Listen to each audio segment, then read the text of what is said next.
Welcome back. This is James Corbett of CorbettReport.com, and you are tuned into the BoilingFrogsPost.com Eye-Opener Report for this week, where we are joined on the line once again for an exclusive interview by BoilingFrogsPost.com founder and editor Sibel Edmonds. And today we're going to be talking about a new article that she has posted up on BoilingFrogsPost.com that's garnering quite a bit of attention.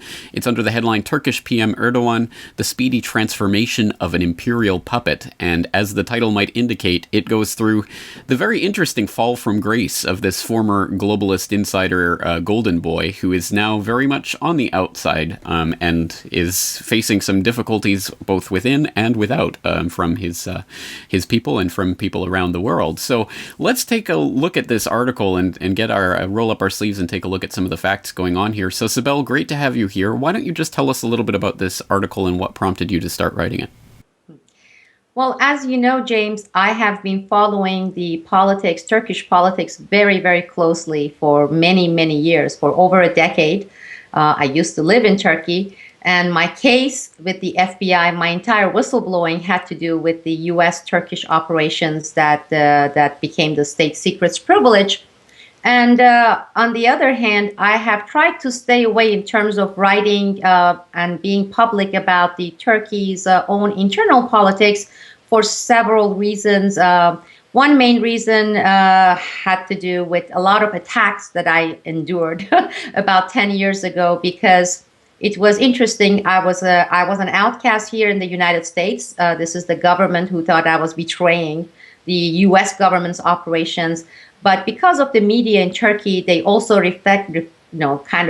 portrayed me in Turkey as a person who is betraying Turkey and is working against Turkey or worked against Turkey. So I said, I'm going to set it aside and I'm just going to focus on a lot of issues that we are covering here. But of course, as you know, with our Gladio series, with the many, many articles I have written, I have been dealing with a lot of issues and cases that have many Turkish angles in them, including the infamous Imam Fethullah Gulen and his network here in the United States, in Central Asia and Caucasus, and also in Turkey. Well, I have to add this. About a couple of days ago, via Twitter, I received many requests from ordinary Turkish people who were asking for my opinion about, well, what is your take on what's happening with Prime Minister Erdogan? Where do you stand on this? Would you please provide us with some analysis?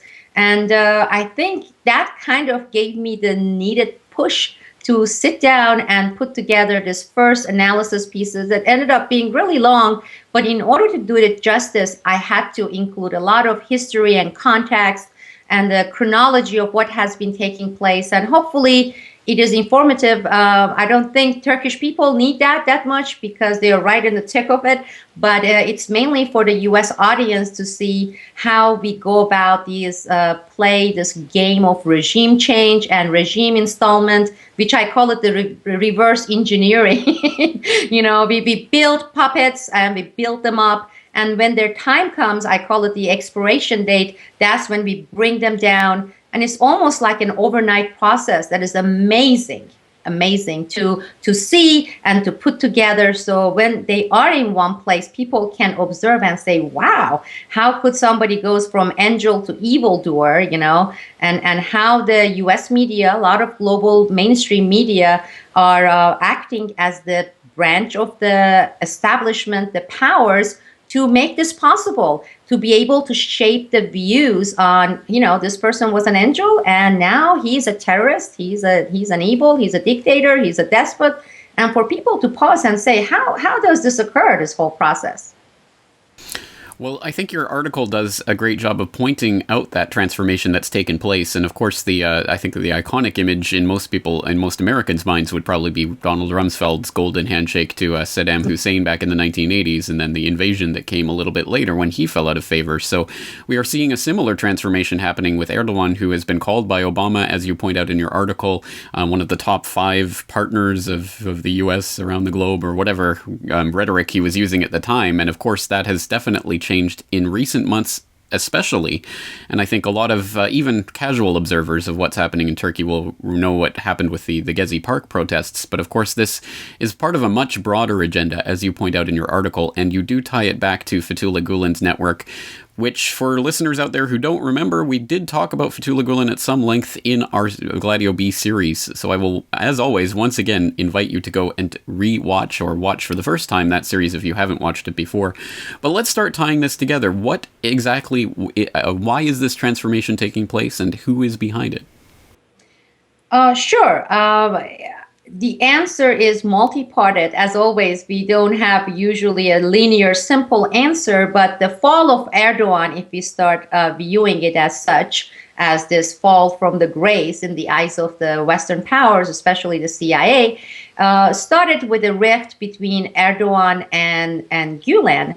Fethullah Gulen's network, the Imam, they played a major role in bringing this party into power, in shaping the views and starting the movement. And the current administration, Erdogan's and Gül's, their administration came into power with the full support and backing of Gulen. And I have to distinguish when I say Gulen, Gulen is just a symbol. I mean, currently he's a man who has lost most of his mental faculty. He's being considered as senile. They're kind of hiding him. But his name, his brand, is a brand. It's a brand that was really promoted and established by the CIA after 1997, once Fethullah Gulen, this mullah, this imam, was brought into United States. He wanted to overthrow the Turkey's secular government, and he was wanted in Turkey. So they brought him here, and they actually initially settled him near Langley, Virginia. And they basically groomed him and let him set up a network. And this was the people within the networks are all the CIA people, and people can look into it. It's very easy to find out all the names, from CIA's Graham Fuller to Abramowitz. And he got settled. And today in the United States, he's been living here for 15 years. His network is around $20 to $25 billion worth, okay? Nobody knows where his money comes from. He has established charter schools in the United States. Well, outside the United States, since 1998, Gulen's branch have, together with the CIA, have set up over 350 mosques all over Central Asia and Caucasus, and madrasas. These are, the madrasas, the Islamic religious schools.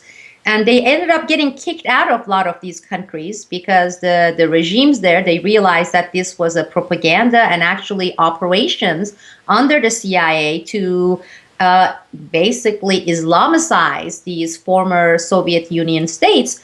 But they remained very strong in other former Soviet Union states, such as Azerbaijan. But of course, in Turkey also, he started building an empire network.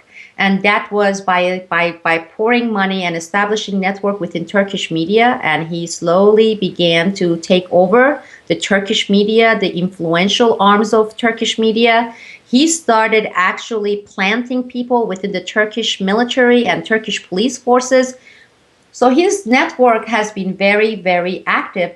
And the same network brought into power Erdogan by promoting Erdogan strongly, because Erdogan's political party, Fair and Square, won in 1997. They were elected by the people.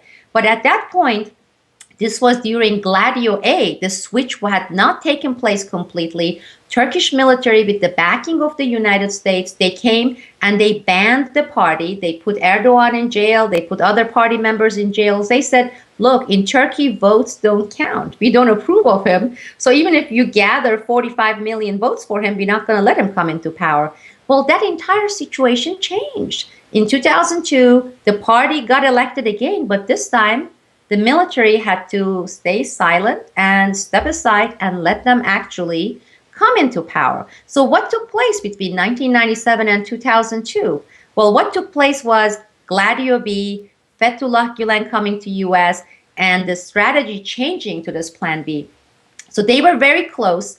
But what happens is, when you are popular among the public as a political leader, and in this case it is Erdogan, it comes with a little bit of confidence increase, and you become a little bit given to some hubris. You say, you know what?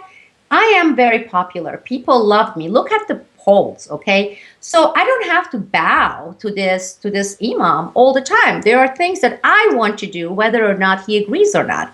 So he started getting a little bit overconfident that he is popular, and in fact, he doesn't have to bow so much to Gulen. So that's one element that began taking place about a few years ago. Then came Erdogan's very strong position on Israel, and he became kind of really tough. I mean, he talked the talk, a little bit walked the walk, and guess what? Of all the powers, of all the parties in Turkey, all the influence, the first criticism for his being tough and brave on Israel issue came from Fethullah Gulen. Fethullah Gulen publicly condemned Erdogan's strong statements against Israel. And by the way, as a side note, Fethullah Gulen's biggest promoters outside the CIA here in the United States has been the Israel lobby. And again, people can actually Google Fethullah Gulen movement, and put Israel lobby, whether it's AIPAC, whether it is through ATC, and they will see that Gulen has been enjoying a very powerful backing of the Israel lobby. I mean, you're looking at an Islamic mullah, this imam, and you're looking at Israel lobby backing him. That itself should raise the questions for people. So Fethullah Gulen said, yeah, this is not what we do here. So you better shut up and stop criticizing Israel, okay? I don't approve of it. So that was number two. So the rift began becoming wider, and the separation became wider. Then, of course, we had the issue of Syria, and that's number three. As we know, we broke the story of Turkey and the camps within Turkey actually training and arming and sending the rebels from, the Syrian rebels back into Syria. And this was all orchestrated by the United States. A lot of these trainings, a lot of these arming took place through the Incirlik base. This is the US Air Base in Turkey, fully supported. Not only supported, it was ordered by the United States. Under the order of the United States, the Turkish government began preparing these rebels to go and oust Assad. And things were going fine as far as US and Turkey doing this. But then, of course, unexpected developments started taking place. One, we had the idea becoming unpopular here in the United States. So Obama didn't have the support of the popular view here in the United States. Then we had Russia stepping in. So US quickly backtracked and said, okay, we're not going to go with that plan with ousting Assad a la Libya. It's not going to work. What we did in Libya is not going to work because we have other elements in place, and it's not the idea, the notion is not popular here in the United States. When that happened, well, this whole notion was extremely unpopular in Turkey.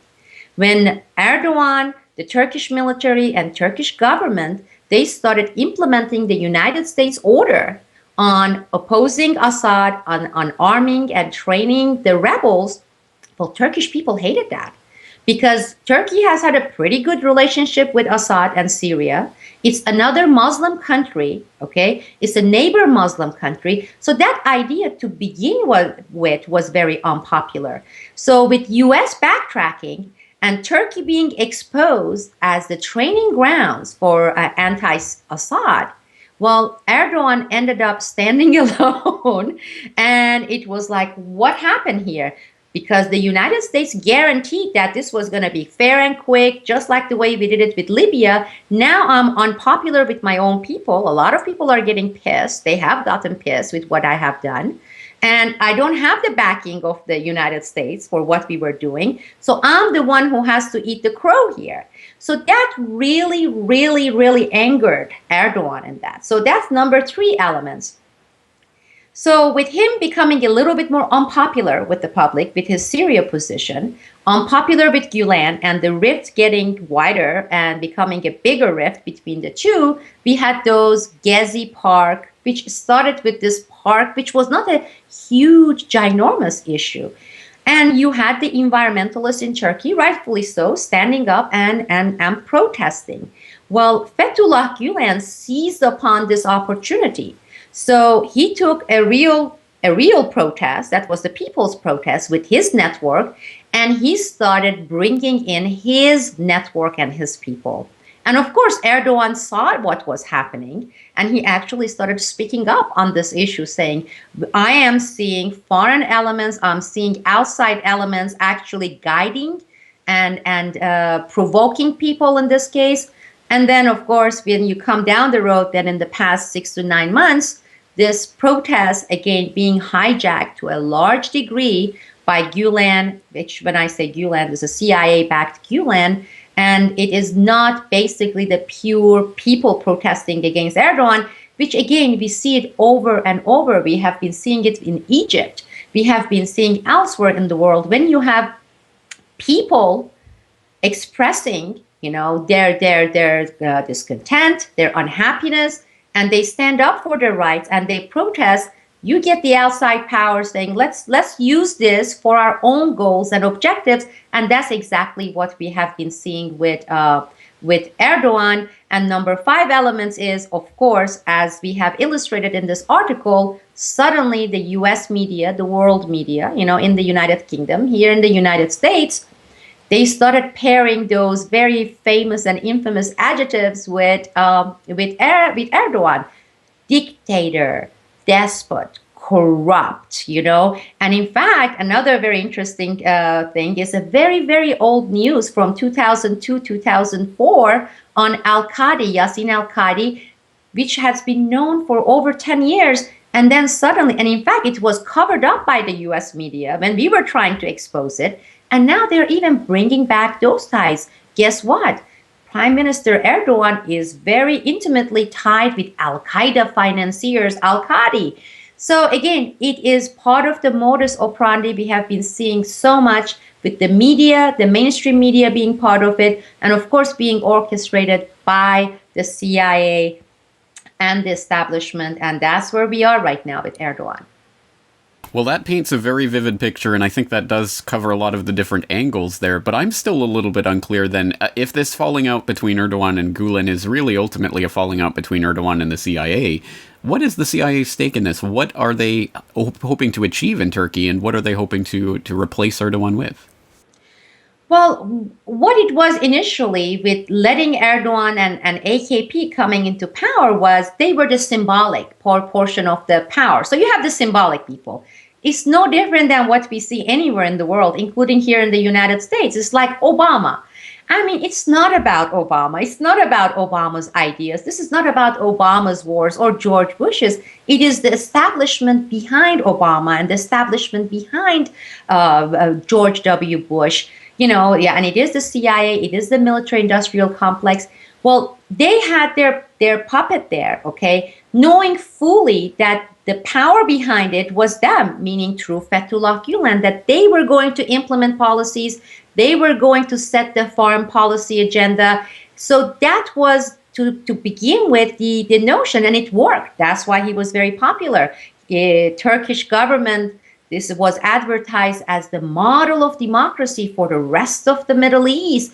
This is what the United States wants and wanted for Egypt, for Libya, for Syria. Instead of Assad, they want to have these puppet regimes, what they tagged as moderate Islam, and put them in place. Well, the rift between Erdogan and Gulen actually gets in the way, because through Gulen's network, which Erdogan knows very well, that is CIA's network, this was going to be basically their way, their channel being channeled through AKP and implemented. So number one, they saw that rift and seeing that they are losing control of one of their boys. It's not the case with the president. They have no problem with Gül. Gül has been a good butler. He's been serving, Gulen's all Gulen's networks, agenda setting, etc., but not with Erdogan. Then Erdogan further pissed off the powers, because when this started taking place, Erdogan said, you know something? I am going to stand up, okay? I am going to now, for maybe the first time, watch out for Turkey's interest. That huge order we were going to place with you, $2 billion worth or $5 billion worth for these weapons, I'm not going to purchase it from you and your companies, being United States. I'm going to buy that from China. This is violating one of the top commandments of United States and NATO empire. You don't do that.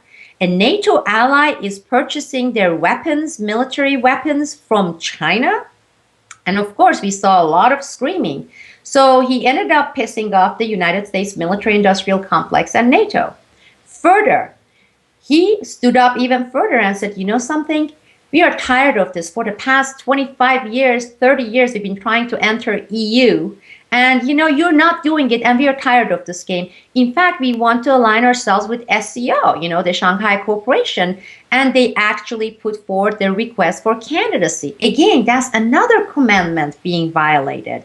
So you're looking at a puppet that decided to rebel against the puppet masters. And when you do that, I don't care if you are Mubarak or in Egypt or if you're in Turkey, that is when the expiration date stamp gets placed on you. First of all, they have to make an example of him. What happens if you start having Romania or some of the other countries in the Middle East that are under our power saying, well, Erdogan did it. Didn't you say he's a model democracy? We are going to say, well, you know what? This country is providing a better price and a more reasonable, and then we're going to purchase our military equipment from them or from Russia or from China. They would not let this happen. So they have to make an example of Erdogan. And for Erdogan too, they have made examples of other people for Erdogan to see. I mean, for Erdogan right now, they are saying, and this is behind the scenes, we are not going to hear this right now. They are saying, you can back off, bow, repent, okay, take back everything, start kissing Israel's butt, and you're not ordering from China, you back off from this SEO, start apologizing and kissing Imam Gulen's feet, the networks, we let you stay. So that's your option one. Option number two, you can quietly resign and go away because we already have your replacement thought out because this is all planned. And so that's your option two. All Turkish presidents, all Turkish politicians are corrupt. He is no more corrupt than the rest of them before him. So he has accumulated tens of millions of dollars. So he can settle in the United Kingdom. That's where everybody goes, England. Or he can come to the United. That's your option two, quietly go. Number three, you can wait for us to take you out. And in that case, two scenarios can happen. You can go a la Saddam and Gaddafi. We can sodomize you right there in Taksim Square where Gezi Park happened and kill you, okay? Okay, and that is if you want to spill the beans because Erdogan may. Now Erdogan has to watch out for his own life too. But the whole thing is if he's not a coward, he's going to spill beans of how this has been operating, how the powers have been actually taking over. So if you do that, you're going to go a la Gaddafi and you're going to go a la Saddam Hussein, or you can be a coward like Mubarak because Mubarak could have spilled so many beans too. We let you live. You will be in some prison, then maybe your health will go bad, and again we'll take you to the United Kingdom. That's where you end up. Well, what I'm trying to tell you is the scenario is so identical that it almost makes it in a way boring of how we implement. This is how we operate. And this is the situation Erdogan is today. And these are the options he has. Now, whether or not he's going to bow or he's going to get tough, we are going to see it in the next couple of months. It's not going to drag much longer. Oh, again, excellent points, and I thought that the points about the Shanghai Cooperation Organization and Erdogan's commitment to trying to tease Putin into inviting him into the Shanghai Five, etc., that you point out in your article, it's all very much to the point. So we have this picture, but you have raised the specter of Yassin al-Qadi, and for those who don't know about al-Qadi, of course, he has been designated by the U.S. government itself as a suspected financier of terrorism and an al-Qaeda terrorist financial, wizard or what have you. And of course, this brings in all sorts of different aspects, including, of course, the FBI investigation into al-Qadi and the fact that the FBI and the United States government has known for years and years, as you point out, that of his suspected links to Erdogan. So why is it being brought out now when Erdogan is falling from grace, obviously as part of this bigger picture? But this does lead us into the question of the FBI and their own investigations into what's happening, and Robert Wright and Operation Green Quest and all of these types of connections. Let's talk a little bit about that. Sure. I mean, with al-Qadi, the FBI had been investigating al-Qadi since mid-1990s. And one of the main centers of al-Qadi, Yassin al-Qadi's operation, was in Chicago. Interestingly, Gladio B's center of operation also, and that was even before they switched to Gladio B, was Chicago, because you and I covered that with Abdullah Chatlu, who was the most wanted man, and he went to UK, and from UK, while he was still most wanted, he came to Chicago, he was given green cards, and he actually went to Beijing, and from there to Turkestan, Xinjiang, Uyghuristan, aka it goes by 3 names. And he also went to Azerbaijan for the assassination plot back then when the father, Aliyev, was not planning to fall into the Western camp. He was still in the Russian Soviet camp. So Chicago has always been the center. And as you mentioned, Robert Wright, John Vincent, there was a big investigation of al-Qadi and his terrorist networks and his terrorist financing that he was implementing from Chicago, from Saudi Arabia, from Turkey. And this was all also involved in Operation B Gladio. So it was not just some al-Qaeda in Afghanistan. That had nothing to do with al-Qadi. Most of these financing took place for Chechens. Okay, it happened during the Balkans. So Yassin al-Qadi was one of our guys, CIA guys, with the Turkish network together, having these terrorist-related operations going on. But every time FBI wanted to go and snatch the guy, the State Department and the CIA would step in and they wouldn't let it happen. Then we had 9/11 taking place. And this was when we had Robert Wright coming out talking about it and saying they stopped the investigation. They being the United States government, we had one of the financiers, okay? And they didn't let us pursue him. They didn't let us capture him. So by this time, al-Qadi was actually declared, even by the United States, that yes, he was in fact a financier. But even after he was declared, they gave him, the United States government, enough time to pack his stuff and go to Albania, okay? It was like, oops, too late. We can't catch al-Qadi. He's gone. So he continued his operation. Again, this is the Operation Gladio B with the Turkish operatives in Central Asia, in Caucasus, out of Albania. Then, of course, they dragged their foot. This is the United States. The State Department worldwide declared him as the financier of 9/11 and a wanted man. And they said, oh, he's in Albania, and we are going to request Albanians to turn him over. We have his address, everything, right? Well, they made sure it took about 2 weeks between the time they requested Albania until he actually went to Turkey. And again, in Albania, he had Albanian passports. In Turkey, he was already a Turkish resident there. So he left Albania, and US said, oops, we couldn't catch him in Albania. He's not there any longer. He is in Turkey. So the United States told Turkey, they said, you know, nod, wink, wink. We want you to give this guy back. We want him here. He's one of the top financiers of 9/11. And we know that in Turkey, you don't even take a piss without the green light and permission from the United States. Turkey, for the first time ever, told the United States, we don't have extradition treaty with you. And he hasn't violated any Turkish laws. We are tough. We are a very tough nation. And we're not going to hand him over to you. And the United States said, oh, okay. And the case ended. Now, al-Qadi, he has ownership in several banks in Turkey, including in Cyprus. And meanwhile, he's going to Azerbaijan. And again, we covered this stuff with Zawahiri. You're looking at the same operation team you're looking at. And he stayed there for years, okay? And meanwhile, he's also traveling globally, not only to Azerbaijan. He's going to London for his business matters. And he got some tough attorneys and basically told the United Nations, you need to undeclare me as a terrorist. So the United Nations took him off the list.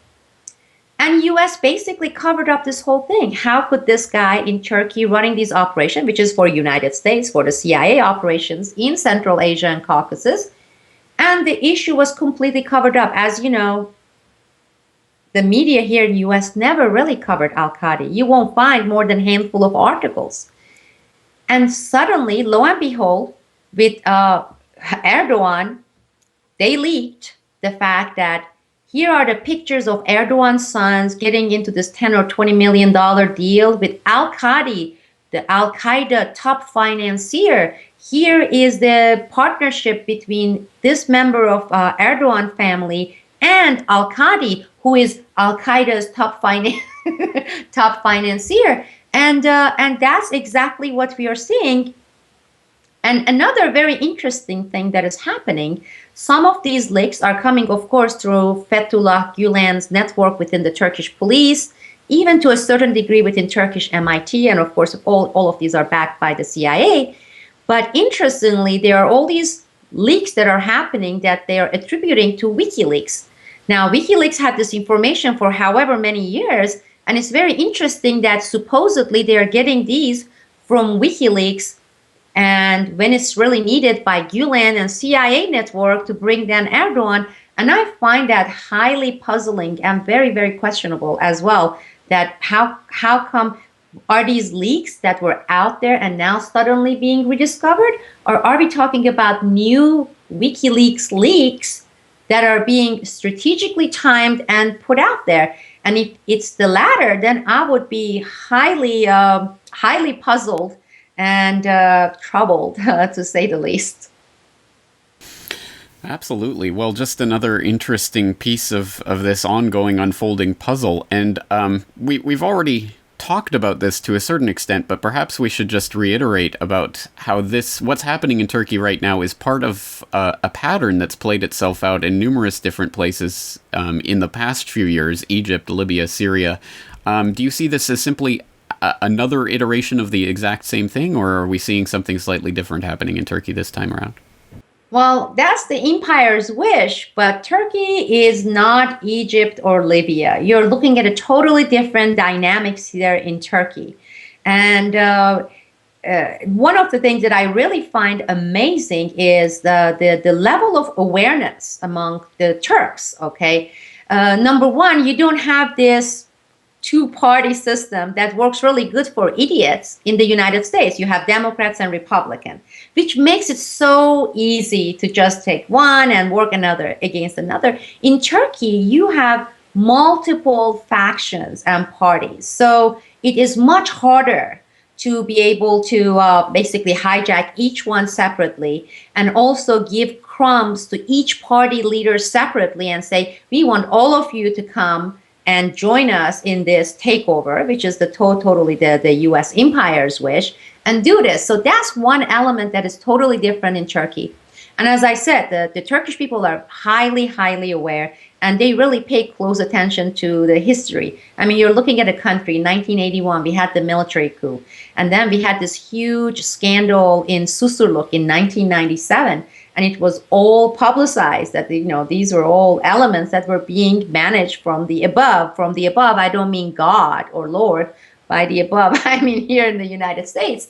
So that is another big element. If you have a very, very educated people there, so that is hard. And the level of activism you see in Turkey, again, that is amazing. This is why when people are asking me on Twitter, what's going to happen? So who are you rooting for? I'm saying I'm rooting for the Turkish people, because Turkish people should determine what's going to happen with Erdogan, whether or not they want to replace him and who they want to replace him with. Because if that is the democracy in Turkey we are talking about, instead of letting the powers here dictate through their propaganda arms and channel, because they do have the media under control to a large extent in Turkey. And this is what they need to do. They need to keep their eyes open and also learn from Egypt, learn from Libya. And I'm not saying it because I have like this pride of nationalistic pride as Turks, but you are not dealing with the same kind of people. Now, we may see some level of violence there in Turkey, whether it is through some provocation coming from Gulen's element, or it's just simply Turkish people saying we have to take the matters in our own hand. Now, with Gulen movement, they know where these people are placed. For example, they know about Ihlas Holding. Guess who? Ihlas Holding is the one who has hired Mark Grossman, the guy who was on top of this Operation B. Okay, so they know the individuals who are the operatives of the Gulen CIA movement, and in Turkey they won't have any problem of taking out some of these individuals. And I'm saying I'm not advocating violence, but and as I said, this is what I expect to see in Turkey, and I believe we are going to see. So it's not going to be easy. It's not going to be as easy as Egypt. It's not going to be as easy as Libya. And the other very important thing that Turkish people realize is, and it happened now to a certain degree, it played into the Turkish pride. They have been constantly humiliated by the EU, because this notion kept floating in Turkey.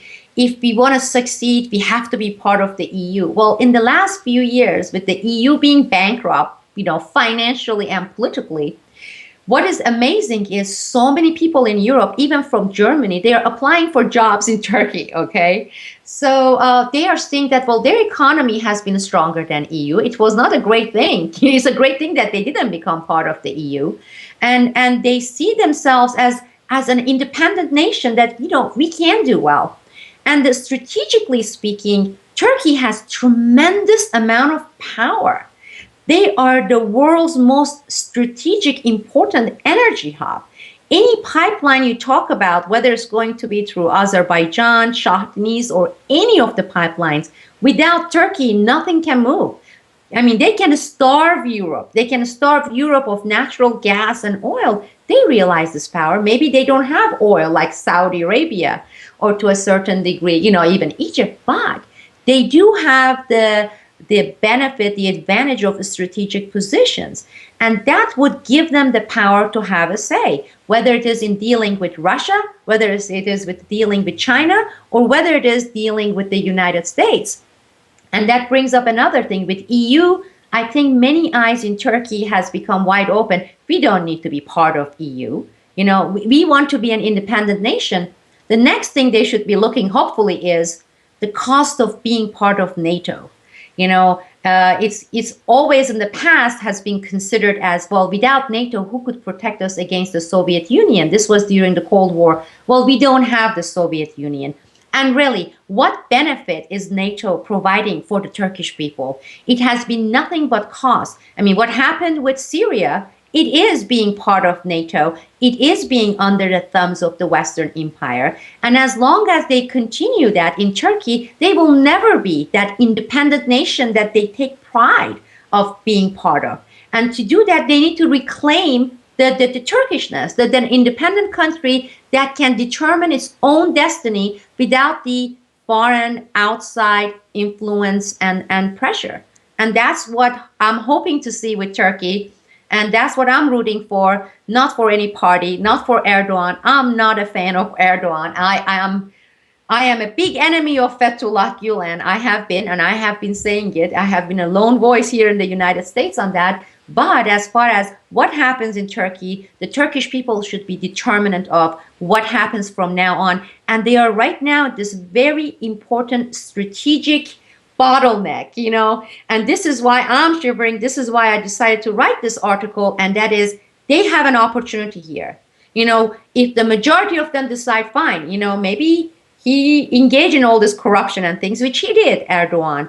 But on the other hand, maybe he has learned a lesson or two. Let's give him another chance. That's up to the Turkish people to decide. Or if to say we want some other party, we want some other leader, again, that's up to the Turkish people. And I'm hoping that the people here in the United States forget about what is being advertised and put out as propaganda by the CNN and NPR. And please read that article, go through the links. You're looking at less than a year apart, and see how these channels of the US establishment is forming, shaping, creating mindsets and opinions and how we view the outside world, whether it's Turkey or Syria or it's Egypt.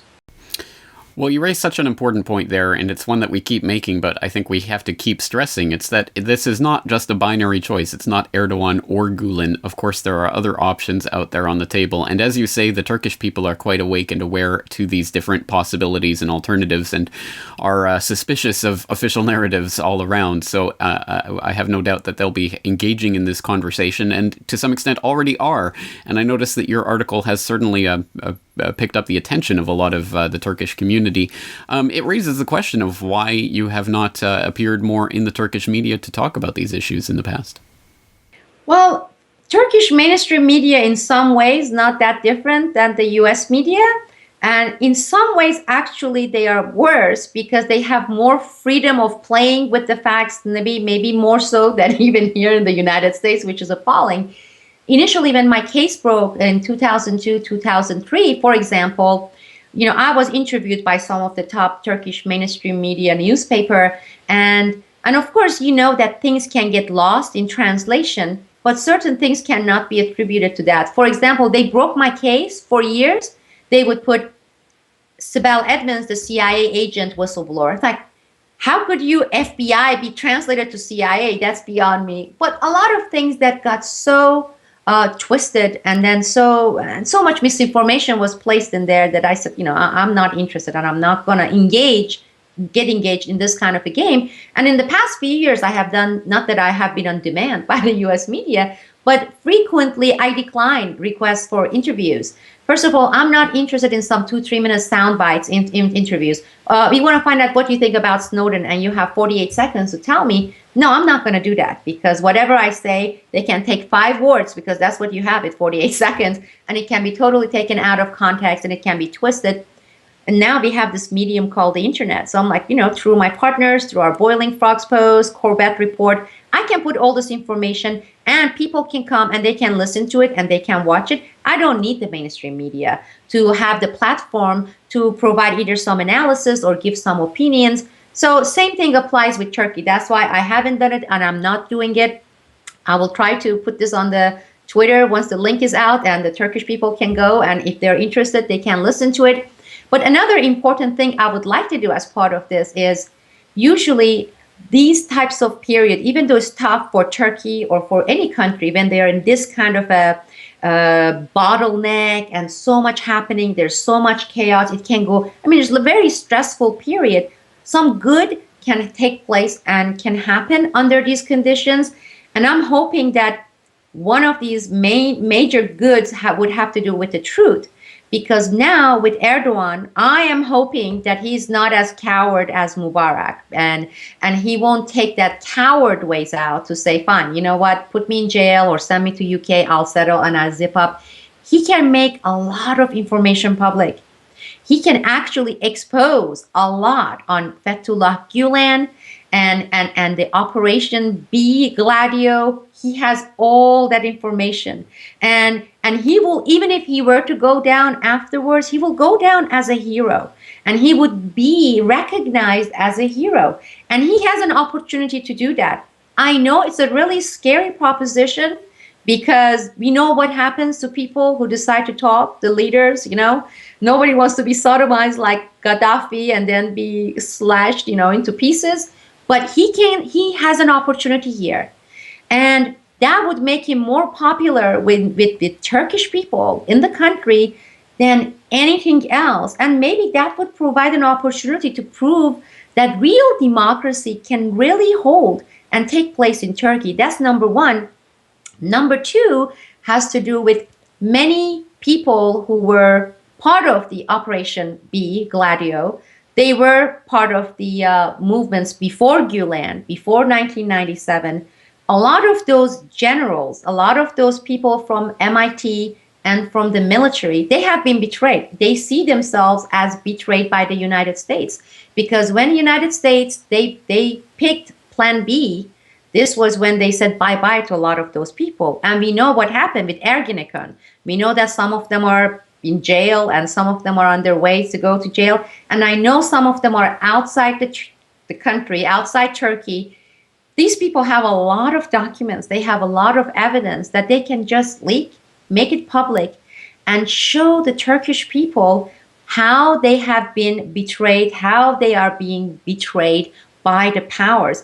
And this is the perfect opportunity for those former MIT members, for those former retired in exile Turkish military members to show what has been happening and to show what the real game is. I mean, that is if they consider themselves true nationalists, mean really Turkish, because a lot of those people, they use the flag and they use the mustache. That's not being Turkish.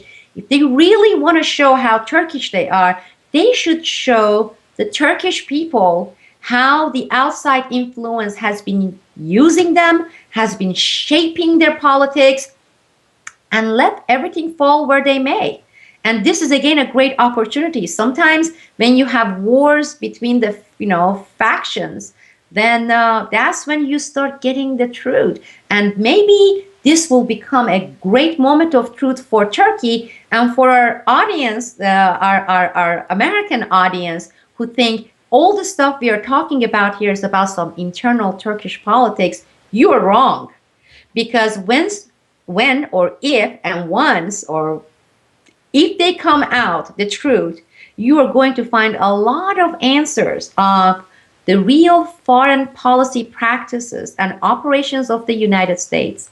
You are going to find a lot of answers on 9/11. You're going to find a lot of answers not only on Al-Qadi, but you're going to find a lot of answers on Zawahiri and so much more, which would be partly my case too. And so this is not internal politics of Turkey. And the Americans have as much reason to pay attention, to follow, to support the will of the Turkish people, and to root for the truth to come out. It is going to have global implications. If they are real Turkish, if those generals and former MIT people decide to put out some of that operation manuals and documents, because they have those documents and operation manuals. Sibel, it doesn't happen very often that I get a chill up my spine when having an interview, but that speech that you just made just did send that chill up my spine, because it's so true that really, I mean, the course of world history can change with the release of certain bits of information that certain people out there really are sitting on, and really could change the game altogether if they were simply to release it. So I certainly hope that message is taken to heart by anyone with that type of information that may happen upon this conversation, or anyone who knows of people in that situation. But at any rate, until and unless that happens, I think you're right. We do have to support the will of the Turkish people, and the Turkish people have to become engaged and aware of what's going on to an even greater extent. And I'm sure that they already are engaged in this to a large extent. But it does raise the question. I mean, you raise the specter of the Turkish media being even more controlled than the American MSM, and I just shake my head at that thought. But that does raise the question for people who are interested in what's happening in Turkey and these Turkish political issues. Where do they go for information on that's not so biased? Well, there are some, just like you have been doing, there are some really, really good blog site or the independent site. I mean, I don't think we even call those anymore blog sites of information sites that are out there. And I will try to prepare a list of those and put it out there as a separate article. As you can see, with all the evil things that it comes with, Twitter can have some really, really major benefits. And I have been following a lot, and I have found out a lot of good links there through Twitter. But also, one of the very important and interesting things about mainstream media, including in the United States, mainly in the United States, being so under control, by following and reading that, you can find out a lot, because you can actually see what the powers want to take place. For example, when you see in this case that Fethullah Gulen is not the party that is being poo-pooed here by the CNN and the NPR, and when you're seeing that it is a particular person, let's say Erdogan, that should tell something. It's almost like the reverse psychology. Sometimes you go to the corrupt sources to find the truth by saying what they are not saying, or going and arriving at the opposite conclusion of what is taking place and what is happening. And And there are some very good Turkish sites that are operating from other countries. I just started communicating with this lady who's in Australia, and again, she's very independent. She's not following any particular party in Turkey. And the other great advantage and benefit Turkey has is, unlike here in the United States, they haven't become too internetized. Let me make up a word here. And this is why we see it. We saw it in the Taksim Square with Gezi Park, but you see it all over Turkey. Turkish people, by culture, by the way, Turks are, they are far more into human contacts, meaning we go out there, we get together, whether it's outside the university or it's some tea house over there. So that's another great thing that Turkey has going. So it makes it much easier to organize, to network, and to do things. And that's one benefits, again, that Turkey has. And the other thing I'm seeing that is gaining some momentum with the anti-Erdogan movement is, with some of the corruption charges. And as I said, there are a lot of many beans that Erdogan could spill, but Erdogan himself also is putting out and is giving in his own way some clues and some tips to Turkish people. I mean, we had this news about some of these Islamic charity organizations that they had a raid, with the police force, and they raided these recently, and they're saying they have connection with Al Qaeda. I'm fine. Take it from there, because first of all they're saying is these are the charities organizations. None of the mainstream media in Turkey or US are getting into the history and the context of these charity organizations. If you start doing that in Turkey, here in the United States too, through internet and research, that's when you're going to get into the real truth, because it's very hard for Gulen movement to expose these corruptions or these shady financial networks of Erdogan without exposing themselves. As I said, they were in the same bucket for all this time. Okay, that is Gulen and also Erdogan. So it is a very slippery slope there, because when Gulen exposes a bunch of these networks that shows Erdogan has some shady dealings, as part of that, automatically they're exposing some of their own networks because they were doing it together. So take those pieces of information, go much deeper, because the media likes the soundbite of it. Erdogan was connected to some terrorist financier, period. You start digging in there. For example, when you're looking at Al-Qadi's ownership of banks in Turkey, then you are going to see some really big names, Turkish politicians' names. And as I tell people, for example, this is one, maybe it sounds like an outside issue, but it's not. Then they say, well, why Putin is so silent when the FSB, Russians, have so much information on Gladio Operation B? I tell them, well, Putin owns several bank accounts in Cyprus and has had those bank accounts since 2001. Now, Putin would not like to see that information being leaked by the Westerners, because he will be finished in Russia. And Putin also needs to pacify the nationalist faction in Russia. So yes, he has to be acting tough, but Putin cannot be too tough, because Putin's assets, a lot of Putin's assets are in Turkey. They are actually in Cyprus banks.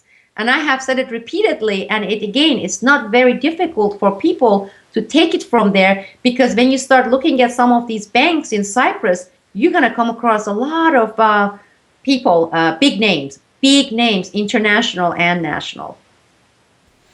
That's an exceptionally important subject right there, and that would get us into an entirely other conversation that I do want to have at some point. But for now, obviously we have covered an awful lot of ground so far in this conversation. Is there any other points that you'd like to make before we wrap things up? I hope we will have some volunteers who may contact you through your website, James, who volunteer to translate and do so with integrity, because as I said, a lot of things can be lost in translation, to translate this interview that you just conducted with me, and also the article that I wrote into Turkish and put it out there. And again, here I have to, not because I'm trying to play humble, I haven't been able to enter Turkey since 2001. After my case became public here, unofficially I became wanted in Turkey by certain faction because, you know why that is. So I haven't been in Turkey. I have been cut off from my family, and where I have been, I haven't been really in touch with other than some, written short communication pieces with some Turkish people that I do trust. Other than that, I have been out of practice with Turkish, believe me or not. It used to be my first language. Farsi was my second language. English was my third language. And I don't know where it is right now, my Turkish. When it comes to a lot of things that has to do with policy, foreign policy, with politics, I would rather see someone who's a professional, up-to-date translator to translate this interview and also translate our articles. And I would love to publish the translated version of it also there at Boiling Frogs Post, and also provide a link for the translated version of this interview. Excellent. And of course, I would also mirror that and put that up as an annotation on the YouTube video of this as well. So lots of different ways that translation can help. All right, excellent. Well, we'll leave it there for now. Obviously, this is an ongoing story, so I'm sure we'll be back to cover it in various different ways in the future. But Sibel, thank you so much for your time today. And thank you, James. This video is brought to you by the subscribers of BoilingFrogsPost.com. For more information on this and other topics, please go to BoilingFrogsPost.com. For more information and commentary from James Corbett, please go to CorbettReport.com.